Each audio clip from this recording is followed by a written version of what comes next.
ಆತ್ಮೀಯ H16 news ಅರ್ಥಾತ್ ಸಿದ್ದರಾಮಯ್ಯ ಸ್ವಾಗತ. ನಾನು ನಿಮ್ಮೊಬ್ಬ MI ಅಥವಾ ಮಲ್ಲಪ್ಪ ಜೋತವರು. ಆತ್ಮೀಯರೇ, ಗಡಿನಾಡು ಅಂದ ತಕ್ಷಣ ಗೊತ್ತಾಗ್ಬಿಡ್ತದೆ. ಬೆಳಗಾವಿ ಸುತ್ತಮುತ್ತ ಬೆಳಗಾವಿ ಜಿಲ್ಲೆದ್ದು, ಕಾರವಾರ ಜಿಲ್ಲೆದ್ದು, ಅದೇ ಕಾಲಕ್ಕೆ ನೀವು ಕೆಳಗೆ ದಕ್ಷಿಣ ಕನ್ನಡದ್ದು, ಇಂಥ ಬಳ್ಳಾರಿ, ಇವೆಲ್ಲ ಗಡಿನಾಡುಗಳಲ್ಲಿ ಹೆಚ್ಚು ಕಡಿಮೆ ಸರ್ಕಾರಿ ಸಾರಿಗಳ ಕನ್ನಡ ಸಾರಿಗಳ ಪರಿಸ್ಥಿತಿ ಒಂದೇ ರೀತಿ. ಯಾಕೋ ಏನೋ ಇನ್ನೂ ಭಾಳಷ್ಟು ಕೆಲಸ ಆಗಬೇಕಾಗಿತ್ತು, ಅಟ್ಲೀಸ್ಟ್ ಅಲ್ಲೇ ಆದರು ಕನ್ನಡ ಉಳಿವಿಗಾಗಿ. ಈಗ ನೋಡಿಲ್ಲೇ ಒಂದು ರಿಪೋರ್ಟ್ ಮಾಡಿದ್ದಾರೆ ಪ್ರಜಾವಾಣಿಯಲ್ಲೇ, ವಿಶೇಷ ಬೆಳಗಾವಿ ಲೋಕಲ್ ರಿಪೋರ್ಟರ್ ಅವರು ಅಂತ ಕಾಣ್ತದೆ. ಚಂದ್ರಶೇಖರ್ ಚನಕೇಕರ್ ಅನ್ನುವಂಥ ಭಾಳ ಒಳ್ಳೆಯ ಕೆಲಸ ಮಾಡಿದ್ದಾರೆ. ರಿಪೋರ್ಟ್ ಮಾಡಿ ಇದ್ದಿದ್ದು ವಸ್ತುಸ್ಥಿತಿ, ಶಾಲೆಗಳು ಹೆಂಗಿದ್ದಾವ, ಏನು ಎಂತು. ಬೆಡಕಿ ಹಾಡಂತ ಒಂದು ಊರು, ಅಗದಿ ಬಾರ್ಡ್ರಿಗೆ ಬಂದಂಥದ್ದು, ನಿಪ್ಪಾಣಿ ತಾಲೂಕಿನ ಬಾರ್ಡರ್. ಅದಂತರ ಮಹಾರಾಷ್ಟ್ರ ಸ್ಟಾರ್ಟ್ ಆಗಿಬಿಡ್ತದೆ. ಮಕ್ಕಳಿದ್ದಾರೆ ಅಲ್ಲಿ ಕನ್ನಡ ಕಲಿಬೇಕಂತಾರೆ, ಆದರೆ ಕ್ಲಾಸ್ ರೂಮು ಇಲ್ಲ. ಎಷ್ಟು ಮಕ್ಕಳಿದ್ದಾರೆ ಆ ಪ್ರಮಾಣದಲ್ಲಿ, ಎಷ್ಟು ಕ್ಲಾಸ್ಗಳಿದ್ದಾವೆ ಆ ಪ್ರಮಾಣದಲ್ಲಿ ಸ್ಕೂಲ್ಗೆ ಇದು ಇಲ್ಲ, ವರ್ಕ್ಗಳಿಗೆ ಇದು ಕ್ಲಾಸ್ ರೂಮ್ಸ್ ಇಲ್ಲ. ಈಗಾಗಲೇ ತೊಂದರೆ ಮೇಲೆ ತೊಂದರೆ, ಶಿಕ್ಷಕರಿಲ್ಲ ಸಫಿಷಿಯೆಂಟ್, ಮುಖ್ಯ ಶಿಕ್ಷಕರಿಲ್ಲ. ಇದು ಒಂದೇ ಊರಿಂದ ಗತಿ ಅಲ್ಲ. ಇದೊಂದೇನೋ ಪಾಪ ಅವರು ತೊಂದರೆ ತೆಗೆದುಕೊಂಡು ಹೋಗಿ ಮಾಡಿದ್ದಾರೆ. ಇದನ್ನು ಉಳಿದವ್ರು ಮಾಡ್ಬೇಕು. ಆಮದು ಬರೀ ವರದಿ ಮಾಡಿದ್ದಂತೆ ಆಯಿತು, ಪಾಪ ಮಾಡಿದ್ವಿ ಪತ್ರಕರ್ತರಾಗೆ, ಆದರೆ ಅಲ್ಲಿ ಅನುಷ್ಠಾನ ಆಗಬೇಕಲ್ಲ. ಈಗಾಗಲೇ ಇದನ್ನೆಲ್ಲ ನೋಡಿದನಂತ ನಮ್ಮ ಉಸ್ತುವಾರಿ ಸಚಿವರು ಆದಂಥ ಸತೀಶ್ ಜಾರಕಿಹೊಳಿ ಅವರು. ಆದರೂ ಇಲ್ಲಿವರೆಗೆ ಅಲ್ಲಿ ಆಗಿಲ್ಲ ಅಂತ ಅವ್ರು ರಿಪೋರ್ಟ್ದಲ್ಲಿ ಹೇಳ್ತಾ ಇದ್ದಾರೆ. ಏನು ಕೆಲಸ ಆಗಿಲ್ಲ, ಆಗ್ತಾಯಿಲ್ಲ ಅಂತ ಬಾರ್ಡರ್ ಮೇಲೆ ಇದ್ದಂಥ ಜನರ ಅಭಿಪ್ರಾಯ. ಅದರಲ್ಲೂ ಮುಖ್ಯವಾಗಿ ನಾಗೇಶ್ ಮಾಳಿ ಅನ್ನುವಂಥ ಕನ್ನಡಪರ ಹೋರಾಟಗಾರರು ಸ್ವಚ್ಛವಾಗಿ ಹೇಳ್ತಾ ಇದ್ದಾರೆ. ಗಡಿ ಭಾಗದಲ್ಲಿ ಸರ್ಕಾರಿ ಕನ್ನಡ ಪ್ರಾಥಮಿಕ ಶಾಲೆಗಳನ್ನು ಸರ್ಕಾರ ನಿರ್ಲಕ್ಷ್ಯ ಮಾಡಿದೆ. ಪ್ರಾಥಮಿಕ ಶಾಲೆ ನಿರ್ಲಕ್ಷ್ಯ ಮಾಡಿದರೆ ಮತ್ತು ಮುಂದೆ ಕಲಿಯುವಂಥ ಮಕ್ಕಳಲ್ಲಿ ಸಿಗಲಿಕ್ಕೆ ಸಾಧ್ಯ ಇಲ್ಲ. ಭಾಳ ಕಷ್ಟದ ಕೆಲಸ. ಇಂಥ ಸಮಸ್ಯೆ ಇನ್ನೂ ಹಲವು ಸರ್ಕಾರಿ ಶಾಲೆಗಳಲ್ಲಿದೆ ಅಂತವ್ರು ಹೇಳ್ತಾ ಇದ್ದಾರೆ. ಇದೊಂದಲ್ಲ, ಎಲ್ಲ ಕಡೆ ಅದ. ಅವ್ರು ಸುತ್ತ ಹಾಕ್ತಾ ಇರ್ತಾರೆ, ಮಾಡ್ತಾ ಇರ್ತಾರೆ. ಮಾಳೆಯವರಾಗಿರ್ಬೋದು, ಇನ್ನುಳಿದವರಾಗಿರ್ಬೋದು, ಕನ್ನಡ ಹೋರಾಟಗಾರರಾಗಿರ್ಬೋದು, ಅಲ್ಲಿ ಕನ್ನಡಿಗರಾಗಿರ್ಬೋದು. ಇದಕ್ಕೆ ಪರಿಹಾರ ಯಾವಾಗಂತ್ರಿ? ಸರ್ಕಾರ ಶಾಲೆ ಇಡೀ ರಾಜ್ಯ ತುಂಬ ಎಲ್ಲ ಶಾಲೆಗಳು ಅದಾವ, ಒಂದೇ ರೀತಿ ಇದ್ದಂಗಿದ್ದಾವ. ಎಲ್ಲೋ ಒಂದಿಷ್ಟು ತೋರಿಸೋದಕ್ಕೆ ಒಂದು ಶಾಲೆಗಳು ಕಡಿಸಿದ್ರು ಏನೋ, ಅವ್ರು ತೋರಿಸೋದು ಭಾರಿ ನಡೀತಾ ಇದೆ ಅಂತ. ಅದನ್ನು ಮ್ಯಾಕ್ಸಿಮಮ್ ಎಲ್ಲ ಇದೇ ಪರಿಸ್ಥಿತಿ. ಇದು ತಪ್ಪುದು ಯಾವಾಗಂತ. ಯಾಕೆಂದ್ರೆ ಕನ್ನಡ ಅಂತ ನಮ್ಮದು ಬಾರ್ಡರ್ ಮೇಲೆ ಕಲಿಬೇಕು, ನಮ್ಮ ಬೆಳೆಸಬೇಕು. ಆ ಮಾತು ಬೇರೆ.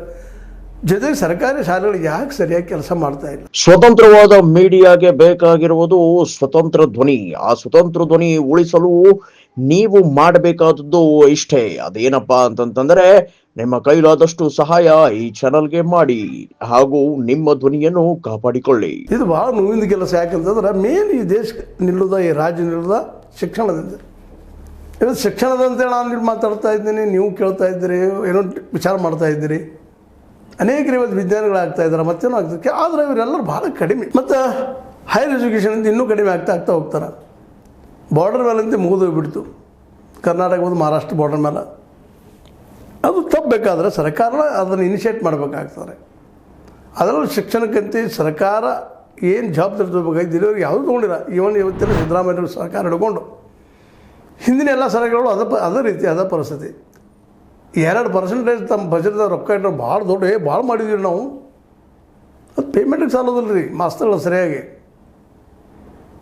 ಪೇಮೆಂಟ್ ಅಲ್ಲ, ಅಲ್ಲಿ ಸ್ಕೂಲ್ ಡೆವಲಪ್ಮೆಂಟ್ ಆಗಿರ್ಬೋದು, ಮಕ್ಕಳ ವೈಜ್ಞಾನಿಕ ಮನೋವೃತ್ತಿ ಬೆಳೆದಾಗಿರ್ಬೋದು, ಮಿನಿಮಮ್ ಬರೆಯೋಕೆ ಓದಾಗಾರ ಬರುವಂಥದ್ದಾಗಿರ್ಬೋದು. ಬಿಸ್ವಿಟ ಕೊಡ್ತಾ ಇದ್ವಿ ಅಂತ ಹೇಳ್ತಾ ಇರ್ತಾರೆ. ಕೊಡ್ರಿ, ಏನು ತಪ್ಪಿಲ್ಲ. ಸಾಕಷ್ಟು ಟ್ಯಾಕ್ಸ್ ವಸೂಲು ಮಾಡ್ತೀರಿ. ನಿಮ್ಮ ಸರ್ಕಾರ ಇವತ್ತು ಜದ್ದು ಅವ್ರ ಸರ್ಕಾರ ಇರಲಿ, ಮೋದಿಯವ್ರ ಸರ್ಕಾರ ಇರಲಿ, ನಡೆಯೋದನ್ನ ಟ್ಯಾಕ್ಸ್ ಮೇಲೆ. ಇಲ್ಲಿ ಯಾವ ಇಂಡಸ್ಟ್ರಿ ಉಳಿಸಿದೆಲ್ಲ ಬಂದ್ ಆಗ್ತಾ ನಡೆದಿದ್ದಾವೆ. ಉದ್ಯೋಗಗಳಿಲ್ಲ, ಕೃಷಿಗೆ ಮಾರ್ಕೆಟ್ ಇಲ್ಲ. ಪಾಪ ರೈತಗೆ ಬೆಳೆದನ ಮಾಡ್ದನ ಎಲ್ಲ ಇದೆ. ಹೌದು, ನೀವು ಕೂಡಿಸಿ ಇನ್ನೂ 2 ತಿಂಗಳಷ್ಟು ಇಡೀ ದೇಶಕ್ಕೆ ಅನ್ನ ಹಾಕುವಷ್ಟು ಅನ್ನ ಬೆಳೆದ ನಾವು. ಆದರೆ ಪಾಪ ಅವ್ನು ಮಾರ್ಕೊಳ್ಳಿಕ್ಕೆ, ಆ ಬೆಳೆ ಮಾರ್ಕೊಳ್ಳಿಕ್ಕೆ ಅವ್ನು ಮಾರ್ಕೆಟೇ ಇಲ್ಲ. ಅದಕ್ಕೆ ನಾವು ಹೊಡ್ಕೊಂಡು ಹೋಗಿಬಿಡ್ತಾರೆ ಇದನ್ನು. ಅಲ್ಲಿ ಆ ಪರಿಸ್ಥಿತಿ. ಇಲ್ಲಿ ಶಿಕ್ಷಣದ ಈ ಪರಿಸ್ಥಿತಿ. ಗಡಿನಾಡಂತೂ ಮುಗಿದು ಹೋಗಿಬಿಡ್ತು, ಮಾತಾಡೋಂಗಿಲ್ಲ. ಆದರೂ ಇವ್ರು ಹೇಳೋದು ಕನ್ನಡ ಅಕ್ಕ ಏನೋ ಹೋರಾಡ್ತೀನಿ, ಕನ್ನಡ ಕನ್ನಡ ಕನ್ನಡ ಅಂತ ಹೇಳ್ಕೊಂಡು ಸಿದ್ದರಾಮಯ್ಯ ಆಯ್ತು, ಮತ್ತಾರು ಆಯ್ತು, ಎಲ್ಲ ರಾಜಕಾರಣಿಗಳು. ಈಗ ನೋಡ್ರಿ, ಉಸ್ತುವಾರಿ ಸತೀಶ್ ಅವ್ರು ನೋಡ್ಕೊಂಡು ಬಂದಿದ್ದಾರೆ. ಇಷ್ಟೊಳಗೆ ಅದನ್ನು ಛತ್ತು ಹಾಕಿಸ್ಬೇಕಾಗಿತ್ತು. ಬೆಳಗ್ಗೆ ಆಳದ ಶಾಲೆಯಾಗ ಮೇಲೆ ಛತ್ತಿನ ಹಾಕಿಸ್ತಾ ಇಲ್ಲ. ಇವೆಲ್ಲವೂ ಆಗಬೇಕಾಗಿದೆ. ಯಾಕಂತಂದ್ರೆ ಇದೇನು ಇವರು ಯಾರೂ ರಾಜಕಾರಣಿಗಳು ನಮ್ಮ ಮನೆಯಿಂದ ಹಾಕುವಂಥದ್ದು ಏನೂ ಅವಶ್ಯಕತೆ ಇಲ್ಲ. ನಮ್ಮಿಂದ ಟ್ಯಾಕ್ಸ್ ತೆಗೆದುಕೊಳ್ತಿರಲ್ಲ, ಆ ಟ್ಯಾಕ್ಸನ್ನು ಶಿಕ್ಷಣಕ್ಕೆ ಯಾಕೆ ಖರ್ಚು ಮಾಡ್ತಾ ಇಲ್ಲ? ಅಲ್ಲಿ ಕಟ್ಟಡಗಾಯಿತು, ಮತ್ತು ಅಲ್ಲಿ ಟೀಚರ್ಗಳಿಗಾಯಿತು. ಟೀಚರ್ ಸಫಿಷಿಯೆಂಟ್ ಇಲ್ಲ. ಮಕ್ಕಳಿಗೆ ಮುಖ್ಯ ಟೀಚರ್ ಮತ್ತು ಕೊಠಡಿ. ಟೀಚರ್ ಇಲ್ಲಂದ್ರೆ ಪ್ರಾಥಮಿಕ ಶಾಲೆ ಆಯಿತು, ಮಾಧ್ಯಮಿಕ ಶಾಲೆ ಆಯಿತು, ಕಡಿಮೆ ಆದರೆ ಹೆಂಗೆ ಕಲಿಸ್ಲಿಕ್ಕೆ ಸಾಧ್ಯ ಇದೆ? ದುಡ್ಡಿದ್ದಂಥವ್ರು ತಮ್ಮ ಮಕ್ಕಳೆಲ್ಲೋ ಕಲಿಸ್ತಾರೆ, ಪ್ರೈವೇಟ್ದಲ್ಲಿಟ್ಟು ಅಲ್ಲೇ ಇಲ್ಲಿ ಕಲಿಸ್ತಾ ಇದ್ದಾರೆ. ಮತ್ತು ಪ್ರೈವೇಟ್ದಾಗ ಅಂತ ಅವ್ರು ಏನು ಪಾಪ ದುಡ್ಡು ಶಿಕ್ಷಣ ಅವರು ಸಫಿಷಿಯೆಂಟ್ ಪೇಮೆಂಟ್ ಮಾಡೋದಿಲ್ಲ, ಆದರೂ ದುಡಿತಾರೆ. ಇಲ್ಲಿ ನೋಡ್ರೆ ಸಂಖ್ಯೆ ಕಡಿಮೆ ಅದ. ಕೇಳಿದ ತಕ್ಷಣ ಇಲ್ಲ ಹೆಚ್ಚದರಿ, ಕೆಲವೊಂದು ಕಡೆ ಇರ್ತದೆ ಹಾಕ್ತೀವಿ, ಇರ್ತದೆ ಅಲ್ಲಿ ಹಾಕ್ತೀವಿ, ಇದೈತಿ. 70,000 ಶಿಕ್ಷಕರು ಇವತ್ತು ಕೊರತೆ ಐತಿ ಅಂತೇಳಿ ವರದಿ ಹೇಳ್ತಾ ಇದ್ದಾರೆ. ಅದಾಗ ಏನೋ ಒಂದು 23,000 ತೊಗೊಳ್ತೀನಿ ಅಂತ ಈಗ ಹೇಳ್ತಾ ಇದ್ರಿ. 2.5 ವರ್ಷ ಮುಗಿದಿನಿ, ಯಾವ ತೊಗೊಳ್ತಿರೋ ಗೊತ್ತಿಲ್ಲ. ಇವತ್ತೇನು ಹೇಳ್ತಾ ಇದ್ದಾರೆ, ಸಿದ್ದರಾಮಯ್ಯ ಆಯಿತು, ನಮ್ಮ ಮಧು ಬಂಗಾರಪ್ಪನವರಾಯಿತು, ಇಲ್ಲ ರೀ ನಾವು 30,000 ತೊಗೊಳ್ತಾ ಇದ್ದೀವಿ, 40,000 ತೊಗೊಳ್ತಾ ಇದ್ದೀವಿ. 2.5 ವರ್ಷ ದಾಟಿದೆ. ಈಗ ಕುರ್ಚಿ ಕದನ ಜೋರಾಗಿದೆ. ಮುಖ್ಯಮಂತ್ರಿ ಉಪಮುಖ್ಯಮಂತ್ರಿ ನಾ ಮುಖ್ಯಮಂತ್ರಿ ಅಂತಾರೆ. ನಾ ಬಿಡಲಾರೆ ಅಂತ ಯೋಚಿಸಿದ್ದು DK ಶರ್ ಹೇಳಿ ನಾ ಕೊಡಲಾರೆ ಅಂತ ಅವ್ರು ಹೇಳ್ತಾ ಇದ್ದಾರೆ. ಅದು ಈ ಮಕ್ಕಳ ಪರಿಸ್ಥಿತಿಯನ್ನು ಈ ನಡುವೆ ಇದನ್ನು ವಿರೋಧ ಪಕ್ಷಗಳು ಕೇಳ್ತಾ ಇದ್ದಾರೆ. ಮತ್ತು ಕೇಳೋದು ಅವ್ರದ್ದು ಕರ್ತವ್ಯ ಅದ, ಕೇಳಲೇಬೇಕಾದಂಥದ್ದು.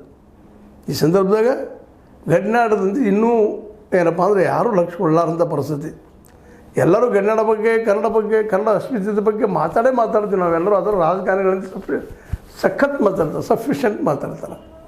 ಆದರೆ ವಾಸ್ತವವಾಗಿ ಕೆಲಸ ಎಷ್ಟಾಗ್ಯಾವ್ದು ನೋಡಿದಾಗ, ಬೆಳಗ್ಗೆ ಆಳದ ಶಾಲೆ ನೋಡಿದಾಗ, ಆ ಶಾಲೆ ಪರಿಸ್ಥಿತಿ ನೋಡಿದಾಗ, ಇಂಥವು ಅನೇಕ ಕಡೆ ಇದ್ದಿದ್ದು ನೋಡಿದಾಗ, ಕೇಳಿದಾಗ ಕೇಳಿದ್ರು ಕೆಲವೊಂದು ಜ್ಞಾನ ಬರ್ತಿರ್ತದೆ. ನೋಡೋದ್ರಿಂದ, ಕೇಳೋದ್ರಿಂದ, ತಿಳ್ಕೊಳ್ಳೋದ್ರಿಂದ ಜ್ಞಾನ ಬರ್ತಿರ್ತದೆ. ಈ ಜ್ಞಾನ ಬಂದದ ಇವತ್ತು ನಾವು. ಹೌದಪ್ಪ ಈ ಪರಿಸ್ಥಿತಿ ಅದಿಲ್ಲಿ ಸ್ಕೂಲ್ಗೆ ಉಳಿದು ಅಂತೇಳಿ. ಬೋರ್ಡ್ನಲ್ಲಿ ಕನ್ನಡ ಸರಿಯಾಗಿ ಕಲಿಸ್ತಾ ಇಲ್ಲ, ಮಾಸ್ತರ್ ಇಲ್ಲ, ಕಟ್ಟಡ ಇಲ್ಲ ಎನ್ನುವುದು ಸ್ಪಷ್ಟ ಆಗ್ತಾಯಿದೆ. ಈ ದಿಶೆಯಲ್ಲೇ ಇವತ್ತು ಸರ್ಕಾರ ಹೆಜ್ಜೆ ಇಡಬೇಕಾಗಿದೆ. ಗಡಿನಾಡಿನಲ್ಲಿದ್ದಂಥ ಸ್ಕೂಲ್ಗಳ ಬಗ್ಗೆ ಕಾಳಜಿ ವಹಿಸಬೇಕಾಗಿದೆ. ಇದೆಲ್ಲ ಕಲಿತಿದ್ದಾರೆ. ಇದು ಬಳ್ಳಾರಿ ಇರಲಿ, ಮತ್ತೊಂದು ಇರಲಿ, ಕೆಲವೊಂದು ಕಡೆ ದಕ್ಷಿಣದಾಗ ಹೋದಾಗ ಅಲ್ಲೇ ನಮ್ಮ ಮಂಗಳೂರು ಸಮೀಪದಲ್ಲಿರಲಿ, ಕೇರಳ ಬೋರ್ಡರ್ದಲ್ಲಿರಲಿ, ಇವೆಲ್ಲರೂ ಇವತ್ತು ಅಲ್ಲಿಯ ಕನ್ನಡದ ಪರಿಸ್ಥಿತಿ ಅತ್ಯಂತ ದುರ್ಗತಿ, ದುಸ್ಥಿತಿ. ಹೇಳಿದೆ ಈಗ ಇದೇ ಸೇಮ್ ರೀಸನ್, ಇದೇ ಕಾರಣ. ಎಲ್ಲ ಕಡೆ ಎಲ್ಲರೂ ತಮ್ಮ ರಾಜಕೀಯ ತನ್ನ ಬೇಳೆ ಬೇಯಿಸ್ಕೊಳ್ಳೋದು, ಅಧಿಕಾರ ಹಿಡಿದಕ್ಕಾಗಿ ಬಡ್ದಾಡ್ತಾ ಇದ್ರೆ ಕನ್ನಡ ಉಳಿವಿಗಾಗಿ ಅಲ್ಲಿ ಜನ ಅವರ ಬಡ್ದಾಡಬೇಕು ಅನ್ನೋಂಥ ಪರಿಸ್ಥಿತಿ ನಿರ್ಮಾಣ ಆಗ್ಯದ. ಇದು ಹೋಗೋದು ಯಾವಾಗ ಯಾವಾಗ ಆಗ್ತದೆ? DDP ಹೇಳ್ತಾರೆ, RS ಸೀತಾರಾಮನ್ DDP ಹೇಳ್ತಾರೆ, ಬೆಳಗ್ಗೆ ಆಳದಲ್ಲಿ ಕೊಠಡಿ ಕೊರತೆ ಇರುವುದು ಗಮನಕ್ಕಿದೆ. ಓಹೋ ತಿಳ್ಕೊಂಡಿದ್ದಾರೆ ನಮ್ಮ ಗುರುಗಳು. ಗಮನಕ್ಕದ ರೀ, ಪರಿಹಾರ ಯಾವಾಗ? DDP ಹೇಳ್ತಾರೆ, RS ಸೀತಾರಾಮ ಅವರು ಈ ಕುರಿತು ಮೇಲಾಧಿಕಾರಿಗಳ ಗಮನಕ್ಕೆ ತಂದು ಸೂಕ್ತ ಕೈಗೊಳ್ಳಲಾಗುವುದು. ಇನ್ನೂ ಕೈಗೊಂಡಿಲ್ಲ, ಇನ್ನು ಮುಂದೆ ಇನ್ ಫ್ಯೂಚರ್ ನೋಡ್ರಿ ಗೊತ್ತೈತಿ, ಗಮನಕ್ಕೆ ಬಂದೈತಿ. ಸ್ವಲ್ಪ ತಡೀರಿ ಅಂದು ಎಷ್ಟು ದಿವಸ ತಡೀತು? Time limit ಇಲ್ಲಲ್ಲೇ. ಮಾಡೋನು, ನೋಡೋನು, ಹೇಳೋನು, ಬರೋನು, ಏನಿವೆಲ್ಲ ಈ ಭಾಷೆ ಹೋಗ್ಬೇಕಾಗ್ಯದ. ಗೊತ್ತಿದ್ದು ಇಲ್ಲಿವರೆಗೆ ಮೌನ ಅದಲ್ಲ. ಏನೋ ಪೇಪರ್ ಪಾಪ ಹೋಗಿ ಕೇಳಿದ ತಕ್ಷಣ ನಮ್ಮ ಚಂದ್ರಶೇಖರ್ ಅವ್ರು ಹೋಗಿ ಕೇಳಿದಾಗ ನೋಡ್ರಿ ಮಾಡೋಕ್ಕೈತೀವಿ ಅಂತ ಹೇಳ್ತಾರೆ. ಇದು ಯಾಕೆ ಮಾತ್ರ ಇವತ್ತು ಮತ್ತು ನಾವು ಒತ್ತು ಹೇಳಬೇಕಾಗಿದೆಪ್ಪ ಅಂದರೆ ಇದು ಎಲ್ಲರ ಕರ್ತವ್ಯನೂ ಎಚ್ಚರಿಸಬೇಕಾಗಿ ಸರ್ಕಾರದ ನಮ್ಮ ಕರ್ತವ್ಯ. ಅವರು ಎಚ್ಚರಗೊಂಡು ಜಲ್ದಿ ಮಾಡಬೇಕಾಗಿದೆ. ಇವತ್ತು ಉಸ್ತುವಾರಿ ಸಚಿವರು ಸತೀಶ್ ಅವರಾಗಿರ್ಬೋದು, ಇನ್ನುಳಿದವರಾಗಿರ್ಬೋದು, ಬಾರ್ಡರ್ ಮೇಲೆ ಯಾರಿದ್ದಾರೆ ಅವರೆಲ್ಲರೂ ಅಲ್ಲಿ ಶಾಲೆಗಳು ಹೋಗಿ ಚೆಕಪ್ ಮಾಡಿಕೊಂಡು ಅವು ಯಾವ ಸ್ಥಿತಿಗತಿಗಳಿದ್ದಾರೆ, ಅವ್ರು ಏನು ಮಾಡಬೇಕು ಸಡನ್ನಾಗಿ ಮಾಡಿ ಮುಗಿಸ್ಬೇಕು ರೀ. ಅರ್ಜೆನ್ಸಿ ಒಳಗೆ ಮುಖ್ಯ ಶಿಕ್ಷಣ ಇಲ್ಲಿ ಎಲ್ಲಿವರೆಗೆ ಶಿಕ್ಷಣ ಸಿಗೋದಿಲ್ಲೋ ಅಲ್ಲಿವರೆಗೆ ನಾವೆಲ್ಲ ಮೂರ್ಖರಾಗಿರ್ತೀವಿ. ಎಲ್ಲರೂ ಶಿಕ್ಷಣ ಸಿಗಬೇಕಾಗಿದೆ, ಪ್ರತಿಯೊಬ್ಬಗೂ ಸಿಗಬೇಕು, ಫ್ರೀ ಶಿಕ್ಷಣ ಸಿಗಬೇಕು, ಮಿನಿಮಮ್ PUC ತನಕ ಸಿಗಬೇಕು. ಅಂದರೆ ಹೈಯರ್ ಎಜುಕೇಷನ್ ಬಗ್ಗೆ ಲೋನ್ ಕೊಡ್ರಿ, ಮತ್ತೇನೋ ಮಾಡಿರಿ. ಕೇಜ್ರಿವಾಲ್ ಒಳ್ಳೆ ಕೆಲಸ ಮಾಡ್ತಾಯಿದ್ದಾರೆ ರೀ, ಅದನ್ನೆಲ್ಲ ಮಣ್ಣು ಕೊಟ್ಬಿಟ್ರು ನಮ್ಮ BJPಗರು. ಅದ್ಮೇಲೆ ಆರೋಪ ಭರಿಸಿ ಈಗೇನು ಮಾಡ್ತಾಯಿದ್ರು ಗೊತ್ತಿಲ್ಲ. ಅಲ್ಲಿ ಪಾಪ ಶಿಕ್ಷಣಕ್ಕೆ ಭಾಳ ಆದ್ಯತೆ ಕೊಟ್ಟಿದ್ರು ಅವರು. ಭಾಳಷ್ಟು ಅಂದರೆ ಭಾಳಷ್ಟು ಆದ್ಯತೆ ಕೊಟ್ಟಿದ್ರು. 10% ಖರ್ಚು ಮಾಡ್ತಾಯಿದ್ರು ಅವರು. ಈಗ ಇವ್ರು ಎಷ್ಟು ಮಾಡ್ತಾಯಿದ್ದಾರೋ BJPಗರು ನೋಡ್ಬೇಕಾಗಿದೆ. ಯಾಕಂತಂದ್ರೆ ಇಲ್ಲಿವರೆಗೆ BJP ಸರ್ಕಾರ ಆಯಿತು, ಮತ್ತೇನಾಯಿತು, ಹೆಚ್ಚು ಎಲ್ಲ ಸರ್ಕಾರಗಳು ಶಿಕ್ಷಣಕ್ಕೆ ಆದ್ಯತೆ ಕೊಟ್ಟಿಲ್ಲ. 1-2% ಭಾಳ ಅಂದರೆ 3% ಆದರೆ ಭಾರಿ ರೀ.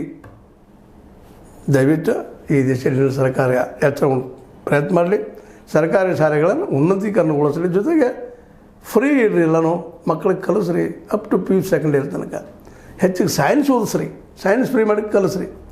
ಎಲ್ಲ ಮಕ್ಕಳು ಸಿಗಬೇಕು. ಸಾಧ್ಯನಾ? ಮೋಸ್ಟ್ಲಿ ಅದು ಸಾಧ್ಯ ಇಲ್ಲ ಅನ್ನಿಸ್ತದೆ. ಏನೋ ಆಗಲಿ ನಮ್ಮ ಹೇಳೋ ಕೆಲಸ ಆ ದಿಶೆಯಲ್ಲಿ ನಮ್ಮ ಪ್ರಜಾವಾಣಿ ಒಳ್ಳೆ ಕೆಲಸ ಮಾಡಿದ. ಬೆಳಗ್ಗೆ ಆಳದ ಶಾಲೆ ಬಗ್ಗೆ ಅಲ್ಲಿ ಏನು ನಡೆದ ಏನಿಲ್ಲ ಬಗ್ಗೆ ವಸ್ತುಸ್ಥಿತಿಯನ್ನು ತಿಳಿಸಿದ. ಅದರಲ್ಲೂ ಮುಖ್ಯವಾಗಿ ವರದಿಗಾರಂಥ ಚಂದ್ರಶೇಖರ್ ಚೆನ್ನಕೇರ್ಕರ್ ಅವರು ಒಳ್ಳೆಯ ಕೆಲಸ ಮಾಡಿದ್ದಾರೆ.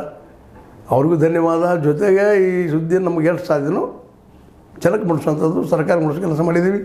ನಿಮಗೆ ಅದು ಲೈಕ್ ಮಾಡಿ, ಶೇರ್ ಮಾಡಿ, ಕಮೆಂಟ್ ಮಾಡಿ, ಜೊತೆಗೆ ಸಬ್ಸ್ಕ್ರೈಬ್ ಹೊಂದಿಸ್ಕೊಂಡು. ಎಸ್ 16 ನ್ಯೂಸ್ ಅಂತ ಸಿದ್ದರಾಮ್, ಇದು ಸತ್ಯದ ಕೈಗಡೆ ವಂದನೆಗಳು.